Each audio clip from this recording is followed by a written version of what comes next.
My lords, it's a great pleasure to reopen this debate in the confident conviction that the entire nation of England is glued to our deliberations this evening. For as a reminder, we're covering the group with the amendments 205A, 253 and 257, all in the name of the Noble Lord, Lord Lucas, who did a very clear job of introducing them before the break. However, I'm not quite so convinced as the Noble Lord is about the ease of plant reintroduction. I think about tree planting on the edge of the moors outside Sheffield, hacking through thigh-high bracken and its accompanying roots. I haven't yet been back to see how those new trees have gone.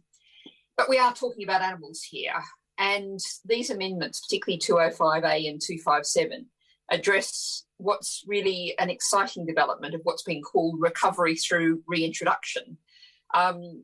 This is something that really excites individuals and communities.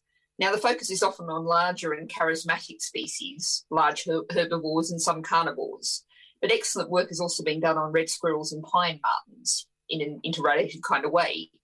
But perhaps I think where these two amendments are most relevant is in the smaller and more local insects, maybe small mammals, recovery and reintroduction efforts that might be taken up by a quite small local group. And I think about in Sheffield, when we were deep in the controversy over the felling of street trees, and a great deal of time and effort went into preserving the Chelsea Road elm, both for its own terms, but also for the white letter hair streak butterfly, one of the UK's most threatened butterflies. And a number of people who came up to me seeking schemes to see how they might be able to preserve it. And there's been so many success stories of reintroduction over the past 30 years. Red kite, bittern, pool frog and natterjack toad, sand lizard and smooth snake, the checkered skipper butterfly, the enigmatic ladybird spider, and of course the beavers about which I was speaking previously. But to truly restore our ecosystems, our biodiversity, our nature, as the Noble Lord, Lord Blencathra prefers, we need much, much more. We live in one of the most nature-depleted states on this planet, from the Tudor age onwards, when a war on so-called vermin was launched. With explosive acceleration of destruction in the 20th century, there's been a war on wildlife on these islands.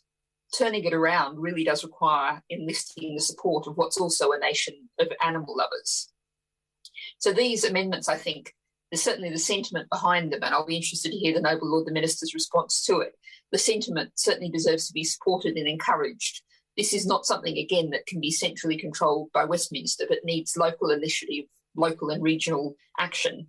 And just finally, a sentence on Amendment 253, which I think optimistically looks forward to a partially rewilded island, one where nature can be allowed to operate its natural cycles of energy and resources. And this also raises an important issue. Thank you, my lords.